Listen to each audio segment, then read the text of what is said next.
মৰমৰ ছাত্ৰ-ছাত্ৰীসকল, মই তোমালোকক শিকাইছিলোঁ ABCD-বিলাক, লেটাৰবিলাক শিকাইছিলোঁ। নতুনকৈ আকৌ আজি মই তোমালোকক দেখাই দি আছোঁ অনলাইনৰ যোগেদি। চাবা, লেটাৰবিলাক আমি লিখিবৰ সময়ত কেনেকৈ লিখিব লাগে। ওপৰৰ 3টা লাইন যে আছে, কেপিটেল লেটাৰবিলাক লিখিবৰ সময়ত ওপৰৰ 3টা লাইনৰ ওপৰত আমি লিখিব লাগিব। দেখাই দিছোঁ মই তোমালোকক, দেখি ল'ব ভালকৈ। 3টা লাইনৰ ওপৰত মই ABCD-বিলাক লিখি দিছোঁ। এইটো হ'ল কেপিটেল লেটাৰ।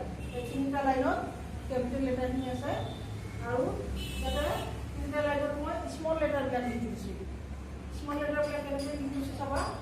মাজৰ লাইনত কেনেকৈ A লিখিছোঁ, B-টো মাজৰ লাইনৰ পৰা ওপৰলৈ উঠি গৈছে, C মাজৰ লাইনত আছে, তাৰপিছত D মাজৰ পৰা ওপৰলৈ উঠি গৈছে, E মাজতে আছে, F মাজৰ পৰা ওপৰলৈ, G মাজৰ পৰা তললৈ, H মাজৰ পৰা ওপৰলৈ, I মাজত, তাৰপিছত J-টো আছে মাজৰ পৰা তললৈ, K আছে ওপৰৰ পৰা মাজত আৰু লিখাখিনি ইয়াতকে মাজতে আছে।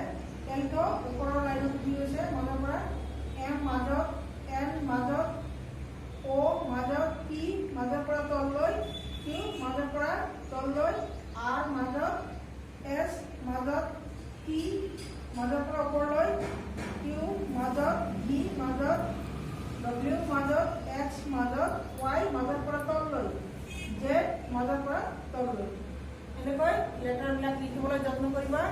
মই আজি ভালকৈ দেখাই দিলোঁ। তোমালোকে ঘৰত ভালকৈ এনেকৈ চেষ্টা কৰিব লেটাৰবিলাক যাতে লাইন ক্লিয়াৰ হয়, সেইফালে তোমালোকে ভালকৈ ধ্যান দিবা। আজি ইমানেই।